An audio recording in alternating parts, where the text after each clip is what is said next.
नमस्कार प्यारे साथियों, आप सभी का स्वागत है।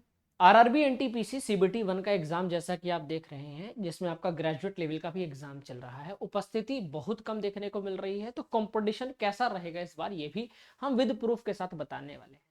कट ऑफ पर प्रभाव क्या पड़ेगा इस चीज का, और सेफ स्कोर क्या लेकर चलना चाहिए कम से कम general, EWS, OBC, SC, ST का। मेरे दोस्त, सबसे पहले इंपॉर्टेंट बात यह है कि इस बार सबसे कम हमारे जो फॉर्म भरे, एग्जाम देने जो बच्चे जा रहे हैं, उसका कई सारे रीजन हो सकते हैं। देखिए, पहला रीजन ये भी है कि लड़कियों के सेंटर भी इस बार बहुत दूर दूर जा रहे हैं। ठीक है, इस वजह से हमारी जो बहनाएं हैं वो बहुत कम मतलब एग्जाम देने जा पा रही है। लड़कों के तो बहुत ही ज्यादा दूर दूर दे दिए इस बार। ठीक है, दूसरी बात यह है कि हमारा जो बहुत सारे बच्चे ऐसे हैं जो पिछले आरपीएफ में सिलेक्शन हो चुका है, पिछले ग्रुप डी में हो चुका है, ठीक है, या पिछली वाली एनटीपीसी में जा चुके हैं, ठीक है, या कहीं ना कहीं एसएससी के किसी एग्जाम में, बाकी बहुत सारे एग्जाम और भी चल रहा है साथ में, तो मल्टीपल एग्जाम बच्चे देते रहते हैं। ठीक है, तो इस वजह से बहुत सारे बच्चे जो कहीं सेलेक्ट हो चुके हैं या जिनको चांस लग रहा है, तो वो लोग भी एग्जाम देने नहीं जा रहे। बहुत सारे बच्चे वो एग्जाम देने नहीं जा रहे हैं जिनको लग रहा है कि मैं तो इस लायक ही नहीं था, मतलब मेरी तैयारी इस तरीके की थी ही नहीं जो मैं एग्जाम देने जा। तो इसका मतलब कि हमारा इस बार जो है कंपटीशन कम है, तो कट ऑफ भी इस बार कम ही रहेगा मेरे भाई। तो इस बार क्या सेफ स्कोर होना चाहिए, क्या हमारी चीजें हैं, क्या नहीं, हम सब चीज पर हम यहाँ पर बात करने वाले हैं, चर्चा करने वाले हैं मेरे दोस्त। ठीक है, आइए बात करते हैं। देखिए, कट ऑफ का बड़ा और सीधा असर जो है, उपस्थिति मात्र 54%। मैं नहीं बोल रहा हूं, ये आपका प्रूफ, जी हाँ, जो डाटा है ये डाटा आपका बता रहा है। ठीक है, ये डाटा आपका बता रहा है कि इस बार सिर्फ और सिर्फ 54% लोगों की उपस्थिति रही है एग्जाम में। आप सोच सकते हो, 100 में से सिर्फ 54%, यानी परीक्षा केंद्रों पर आधे से भी कम कुर्सियां, आधे से भी ज्यादा कुर्सियां खाली रह रही है। ठीक है, जिसमें कम उपस्थिति है तो कम कंपटीशन होगा, तो संभावित कट ऑफ में गिरावट आपको देखने को मिलेगी। तो ये जो दैनिक भास्कर का जो अजमेर की प्रामाणिक जो ग्राउंड रिपोर्ट के द्वारा इन्होंने बताया है, एक स्पेशल डाटा, ये आप देख सकते हैं मेरे भाई। इन्होंने क्या क्या बताया, यहाँ पर देख सकते हैं कि रेलवे भर्ती बोर्ड अजमेर की ओर से एनटीपीसी ग्रेजुएट लेवल पदों पर भर्ती के लिए जो सोमवार से कंप्यूटर आधारित परीक्षा शुरू की गई थी। पहले दिन परीक्षा में 31,000 से अधिक अभ्यर्थी, ठीक है, आपका गए थे। इसमें 16,992 की उपस्थिति रही, जिसमें कुल उपस्थित 54% लोग ही रहे। अजमेर सहित प्रदेश में 8 जिले में यह परीक्षा शुरू हुई, और पहले दिन में अजमेर में पहली पारी में 10,470 अभ्यर्थी लिए गए, मतलब गए थे, जिसमें से 55,060 परीक्षा देने पहुंचे। अब बताइए, जहां पर जिन्होंने एक एक सेंटर पे 10-10 हजार बच्चे थे, पर उसमें गए कितने, 5,500, 5,000। ठीक है, दूसरी पारी में 10,470 बच्चे थे, जिसमें से 5,727 बच्चे ही गए। तीसरी पारी में 10,470 थे, जिसमें 5,707। तो इस आंकड़े को देखते हुए आप ये अंदाजा लगा सकते हैं कि हमारी परीक्षा में जो कॉम्पिटिटर हैं वो अब उतने नहीं रहे, पर जो भी अब यहाँ पर बचे हुए हैं वो अव्वल नंबर के हैं।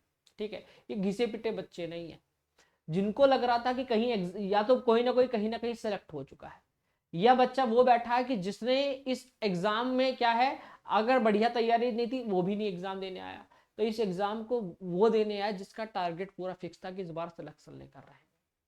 तो रियलिटी ये है कि अगर हम एक दिन का डाटा अगर देखें अजमेर जोन का, तो हमें ये पता चला कि हर शिफ्ट में 53%, 54% और 54% इतना ही बच्चा देखने को मिला है, कि अगर 31,000 प्लस बच्चे थे तो इसमें से 16,000 के समथिंग ही बच्चे परीक्षा देने गए हैं। इसका मतलब यह है कि यहाँ पर कंपटीशन घट चुका है। इस बार आपको पता है कि जो 2024 वाली परीक्षा भी ये जो हुई है पीछे, इसमें इसका रिजल्ट अभी डिक्लेयर नहीं हुआ।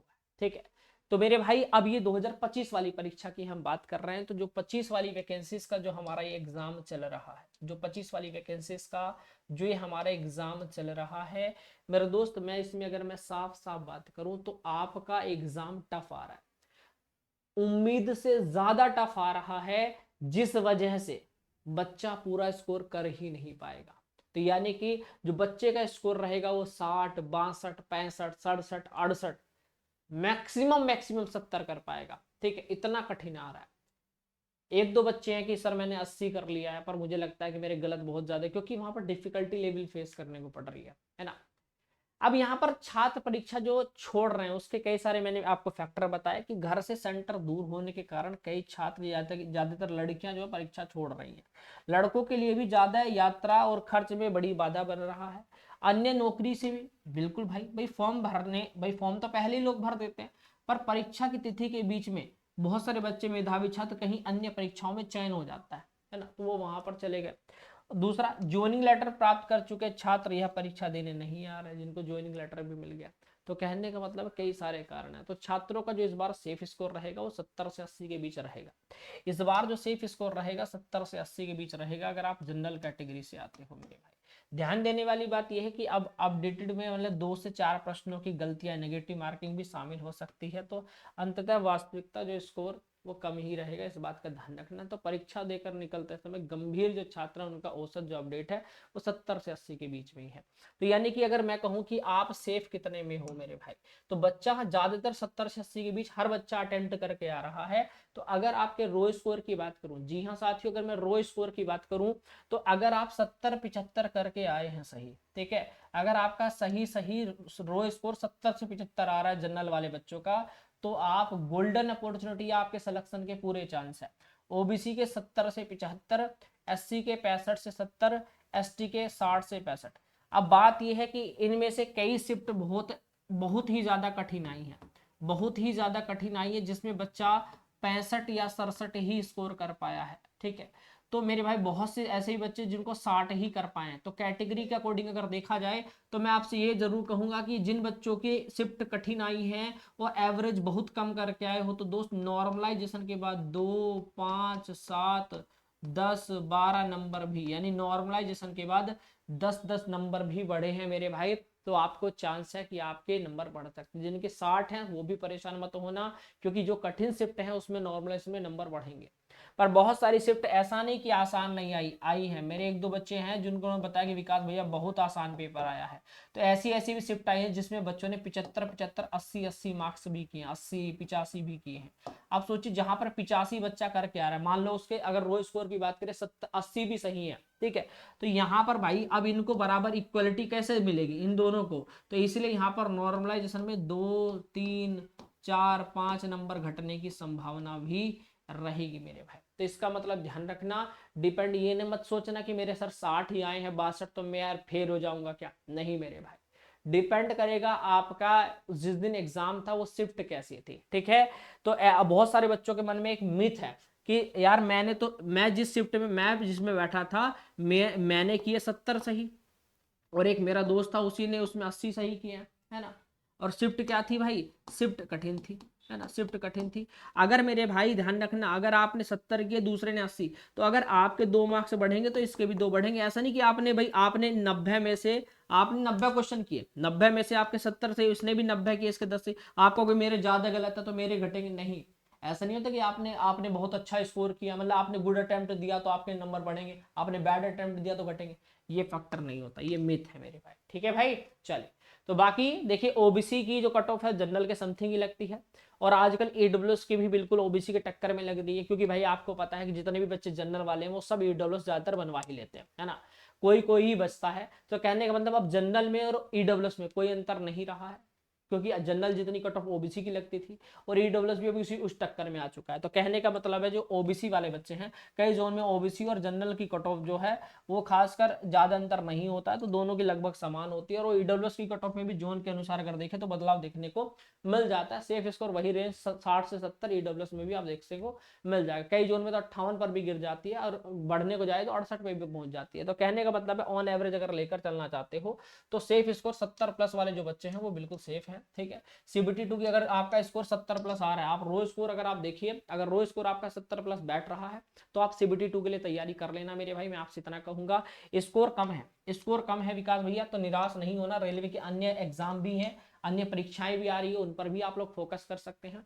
बाकी मेरे भाई मैं इस चैनल के माध्यम से प्रॉपर पूरी तैयारी करा रहा हूँ, सुबह 9 बजे रीजनिंग कंप्लीट कराता हूँ, तो आपका डाटा रेलवे कमांड, अगर मैं बात करूँ डैशबोर्ड, मेरे भाई इस बात को ध्यान रखना, जितने भी दोस्त हैं, एवरेज अटेम्प्ट आपका क्या था, आपने रो स्कोर जितना भी किया, आप मुझे कमेंट करके बताओ मेरा भैया 60 आ रहा है, 65 आ रहा है, कितना। तो आप सबसे पहले कमेंट करना विकास भैया मेरा जोन कौन सा, सबसे पहले आप बता दीजिए कि मेरा जोन कौन सा है, और मैं जनरल हूँ, ओबीसी हूँ, ठीक है, ओबीसी हूँ, एससी हूँ या एसटी हूँ, अपनी कैटेगरी लिख दो, और उसके बाद नेक्स्ट पर क्या लिखना है, अपना स्कोर लिख दो। Thank you so much. ठीक है। तो भाई ये आपने देख लिया, ठीक है। तो पहला जोन लिख देना, आप किस कैटेगरी से और आपका स्कोर, मैं आपको बता दूंगा कि आप सेफ हो या नहीं, कौन बच्चा सीबीटी 2 के लिए अभी से, क्योंकि देखो मैं पहले ही बता दे रहा हूं, पिछली बार का भूल मत जाना, सीबीटी 1 के बाद सीबीटी 2 में 40 से 45 दिन का समय मिलेगा, बस 40 से 45 दिन का, इसी के अंदर तुम्हारा सीबीटी 2 करा देंगे। अब तुम देख लेना, जो बच्चे सोचते हैं सीबीटी 2 सर कब होगा, एक साल बाद नहीं कराएंगे भाई, पहले ध्यान रखना, 40 से 45 दिन का समय मिलेगा सीबीटी 2 में, क्योंकि 10 गुना बच्चा ही बुलाया जाएगा, सॉरी 15 गुना बच्चा बुलाया जाएगा, 20 गुना बच्चा नहीं बुलाया जाएगा, जितनी वैकेंसी है उसका 15 गुना बच्चा, ठीक है। एक दिन में खल्लास कर देंगे मामला ये लोग। तो भैया मैंने आपको बता दिया, अगर आप मानते हो कि आप सेफ हो तो नेक्स्ट का तैयारी अभी शुरू कर देना, मौका नहीं है, पता चला सीबीटी 1 में तो मेहनत करके निकाल दिया, सीबीटी 2 में कुछ कर ही नहीं पाए, तो क्या फायदा हुआ उस चीज का, ठीक है। तो कमेंट करके जरूर बताना जोन क्या है, आपकी कैटेगरी क्या है और आपका स्कोर कितना है, ठीक है। बाकी हम लोग बात करेंगे आगे, टेंशन बिल्कुल नहीं लेना, इस चैनल पे प्रॉपर तैयारी रेलवे की कराता हूं, तो जो नए हो चैनल को सब्सक्राइब कर लेना, तुम्हारा भाई तुम्हारे साथ है, घबराने की कोई जरूरत नहीं है। नमस्कार, जय हिंद, जय भारत, वंदे मातरम साथियों।